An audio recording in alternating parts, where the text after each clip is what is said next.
Remember that even though it was largely ignored in the American press because it happened right after September 11th in 2001, it was back in October of 2001 that the Ukrainians actually did shoot down a Russian airliner over the Black Sea.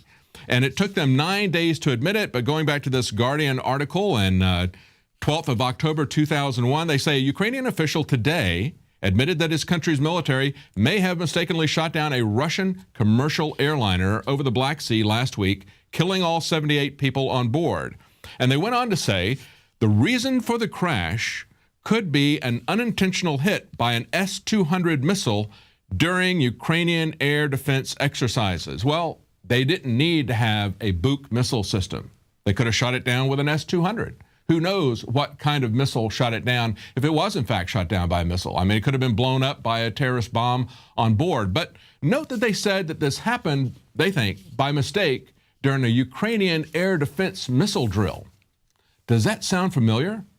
Does that sound like something that happened in America 18 years ago on this very day, July 17th, 1996? Well, that's what Anderson Cooper said on CNN. Here's his comment.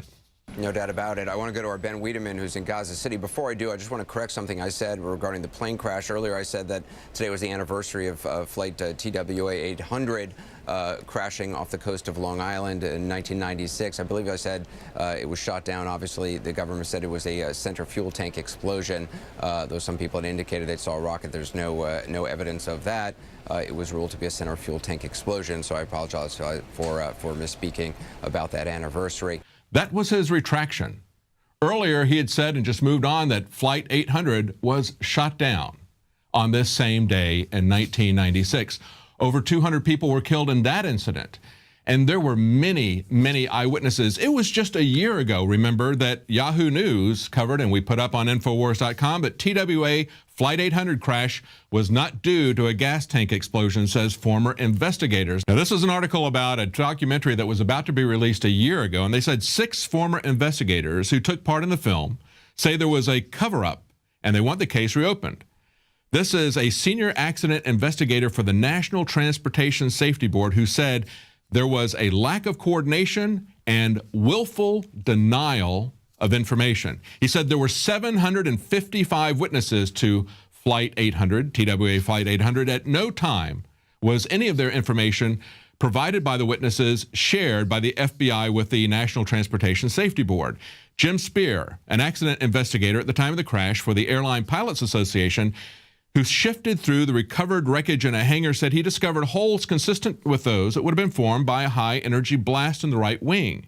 He requested that it be tested for explosives. When the test came back positive for explosives, he was physically removed from the room by 2 CIA agents. So before we jump into war, let's understand that the Ukraine actually did, in 2001, actually did shoot down a Russian airliner. They admitted it. They said it was an accident, that it flew over an area where they were having naval exercises.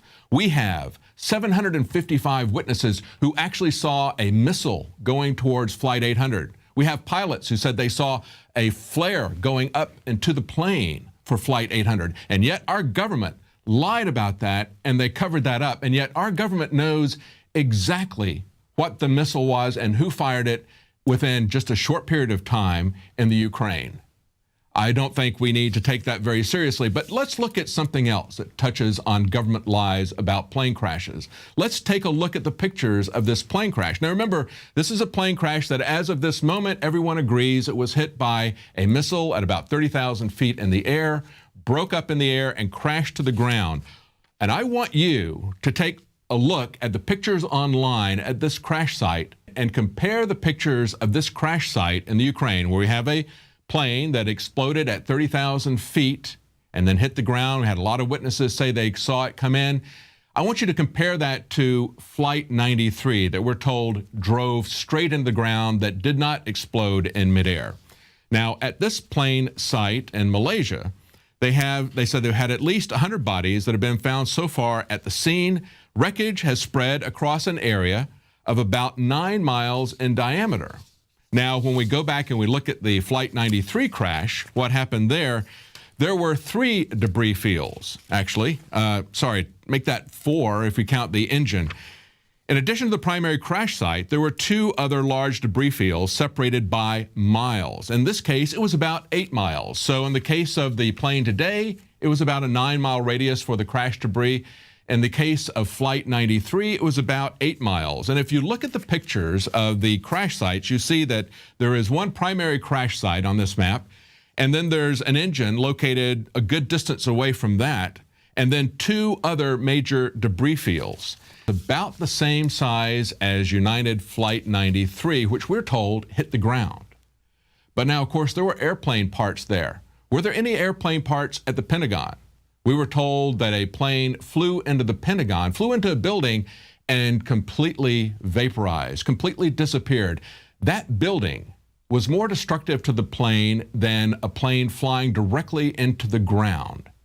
That simply is not believable. It's not believable from the size of the hole at the Pentagon either. So compare the information that you're getting, compare the summaries and the conclusions that they have arrived at that fit their political agenda. Compare that to the stories that we've heard previously. Stories that have also fit a political agenda. Stories about planes on 9/11. Stories about Flight 800 and TWA.